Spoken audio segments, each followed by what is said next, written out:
एउटा केटीले मलाई मन पराउँछ रे यार। केटी कस्ती छ? केटी त राम्री नै छ। तँलाई त्यो केटी मन पर्छ? रिजेक्ट गर्थे। किन? केटी भने केटाहरूको लागि कमजोरी हो। कसरी? त राति कतिखेर सुत्छस्? 10 बजे। लभ परेपछि निन्द्रा हराउँछ। तेरो सुत्ने टाइम रातिको 10 बजे होइन, बिहानको 3-4 बजे हुन्छ। हावा मुला, रातिको 3-4 बजेसम्म चाहिँ के आएर बस्ने नि? Good question. तँलाई म सिम्पल तरिकाले बुझाउँछु। मानव तेरो लभ पर्यो। लभ परेको 1 या 2 हप्तासम्म तँलाई लाग्ला उनी कति राम्री, उसको कति राम्रो बानी व्यवहार, उसको कति मिठो बोली, उनी कति बुझ्ने। आहा, तर केही दिनमै तेरो यो भ्रम चकनाचुर हुन्छ। त्यसपछि तैँले त्यो केटीको नयाँ रूप देख्छस्। ठुला ठुला आँखा, तीखा तीखा दाँत अनि रिस नाकको टुप्पामा।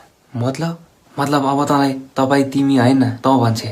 बिस्तारी बिस्तारी चोर, फटा, टाका, हरामी, कुकुर, बिरालो, बोका के भन्छ त त्यो कुराको अन्दाजा पनि लगाउन सक्दैनस्। भनेपछि तँलाई तेरो एक्सले यस्तो गर्थे। मेरो एक्सको कुरा नगर, त्यो त यो भन्दा नि महान थिए। अनि सुत्ने बेला चाहिँ बिहानको 3-4 कसरी बज्छ त? मानव तिम्रो रातिको 9 बजेबाट बोल्न स्टार्ट गर्यो। अब 9 र 10 को बिचमा खाना खायौ, खाएनौ, सन्चै छौ, छैनौ, के गर्यो, के गरेनौ, के गर्न बाँकी छ, के छ प्लान, यो सब सोद्धा 10 बज्छ। अनि 10 देखि 11 बजेसम्म I love you, I miss you, कहिले भेट्ने, कहाँ भेट्ने, भेटेपछि के गर्ने, यो गर्ने, त्यो गर्ने, त्यहाँ गर्ने, सब हुन्छ। अनि सबैभन्दा ध्यान दिनुपर्ने समय 11 देखि 12। यो समय एकदम खतरनाक समय हो। किन?